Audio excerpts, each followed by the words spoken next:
of course, there is mushrooms.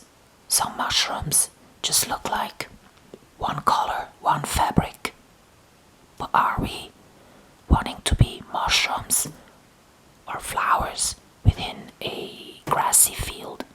I'd rather be a flower, right? So a flower has greens, has colors to it, and maybe some, real spiky reds or yellows to attract insects within its flowering, within its flower. And it stands upon brown earth or in the mid of a green field. So all these colors actually make the flower look so, outstanding. So when everybody goes dressed dark black, you just need to wear colors, and all of a sudden you look like what? Children. Children often have a lot of colors. So you need to have a color regime to not look like a child. Children, they mix up a lot of pinks and they kind of go for all the colors. So if you do your kind of colorful, like here, just blue, all of a sudden you look outstanding because everyone else would be dressed black. It's really look into a official transport system vehicle in a bus. What colors, hair color do you see? Well, blondes don't really show up too often, and then everybody is dressed in dark blue, black. That's when I realized that. It took me a week and I went all white. I was walking around all black for years until when I saw that, realized that I'm not outstanding. I'm just doing it over the top. Like everything was black on me, the hair, the clothes, the bag, everything. So I was just, okay, I don't want that. So she's wearing a slightly darker red on top than she's wearing on her legs, so that one doesn't work. There's two different fabrics going on there, so that's why when photographed, at least, we experience the trousers being a tad lighter than the jacket. Poor her. But it's not as, bad as it is on other designs. But when the two colors you're wearing, there are two colors I see here, the jacket and the trousers, when they are so close to each other, that one is a no-go, rather than wear something real bright for trousers and something darker on top, which I also don't recommend. Yeah. So here, that one we had. You have these light trousers, and on top you got some darker colors going on. And in another magazine I was coloring the trousers, and all of a sudden it was style.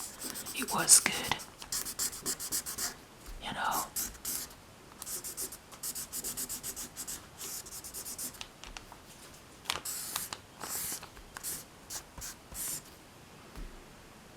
It's just not okay to have something as bright going on down there, because when she approaches you, you don't go look here, you want to look somewhere around here. And if you're standing real close, it's here you're looking. So she, having such a round face, Mrs. Basketballer, she initially was into that sport. You also should wear round glasses. These kind of glasses she's wearing is for faces that are long. Or let's say she having a round face, she can wear round glasses. The real posh big glasses she can wear. What it is there going on is looks better. It's that you stay within the form that you already bring with you. So it's like the harmony of your appearance is not broken when you do stay within what you got. So the round earrings would be nice on her, and she could have like real big things like this going on. No problem. But as soon as she starts wearing these kind of feathery things, also existing, she looks off the round things, just continuing with what she's got. The round face makes her stay within a harmonious balance. So she's not doing different forms. Like a different form would be, you have a round that's different from something long, right? So also when she's choosing prints, round prints is better than something like this, with edges or long. So flowers, all romantic styles work for her, So these are different forms, different concepts. If she's going to wear suits and stuff that has this kind of real,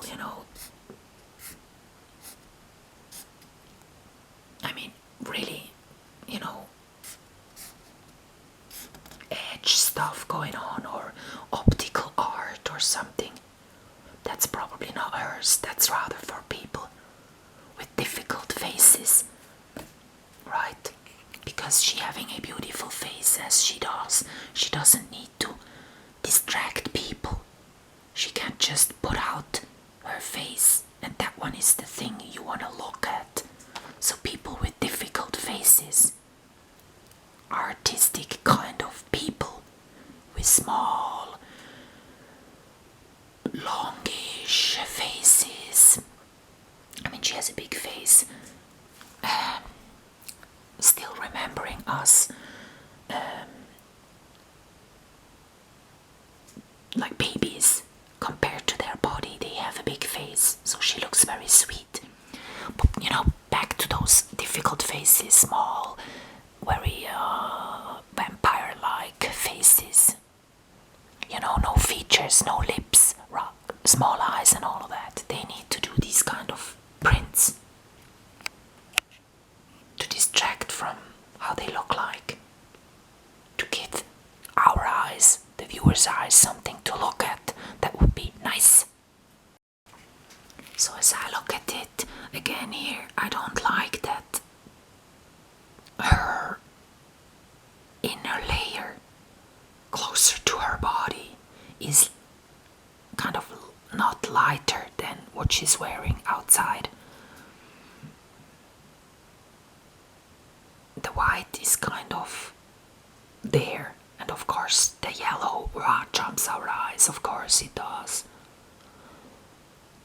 I like the shoes, even though they are a totally different color. So I painted the dots a bit bigger with prints like this. This is no real fur. So it's always, why do you need a fur style print when you're not into fur, real fur? So then why not all black? Or why not some kind of, funny, whatever. Just darker. I only have this felt pen, so I can only make it black. Mrs. Richie. She's the daughter of that guy, Richie, right? The singer. So funny. And I saw her with Paris Hilton, derailing the youth by their real outlandish behavior. So they made women strong by walking about in high heels and just not paying it.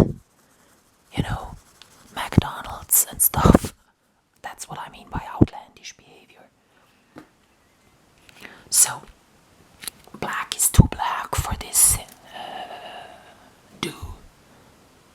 But the closer the fabric is worn towards your core body, to yourself, the lighter it must be. You have a picture, and then let's say this is the picture. So the frame for this picture is not going to be like this. Let's do it real quick here so that you understand. It doesn't matter how outlandish this frame looks. I'm just wanting to show that a frame is always darker. So you are like, this is an outlandish frame. Looking like I've never seen a frame like this. But still, what I want to show works. Now, the picture is shining to us because the frame is darker. But here with this lighter frame, nothing from this picture is shining at me. So your frame, your jacket or whatever you're wearing needs to be a darker shade to give you a frame to the lightness of what you are, to your body. You're not the frame, you're the picture. So whatever you're wearing there as a jacket or whatever needs to be darker. I saw something right here. They say that this is no good dress at all because they ask flowers for eternity. Why do they say so? Well, we were there. I was saying that if you see a dress or clothing and then something else comes to your mind, like the flower bouquet on top of coffins in graveyards, they put it on top of your graveyard, the grave. You see it hanging along graveyards. After a week someone has been buried. They look very much like the roses she's having right there. The way that these roses look natural, make us think of some natural kind of arrangement of roses that look similar. And down here maybe as well, I'm not sure. So that's why they say this is bad dressing. Bad clothing. Yeah. It's not so obvious like other things here. This one actually remembers us of these cloths that you have in the kitchen. When you open the oven, my mother used to have those. She would fabricate them herself. They are exactly in these kind of colors and that kind of fabric. This fabric looks very, thick. It might be differently, but she used to have these cloths. So to open the oven and to take out the warm stuff, you would shield your hands with those. That's how they looked like. So that's why this kind of dress to me looks kind of not really flattering to a human being. If they hang outside of an oven waiting for them to be used anytime, that's a different kind of a story there. But we are humans. We should not look like something that exists beside us and is like a kitchen tool. On her, this dress looks oversized because I was first chopping the dress so that it would fit her length of her legs, because either the dress ends above your knees like here or right below your knees, but when it's hanging a bit further down, which this one does, it hangs a lot further down here than it should.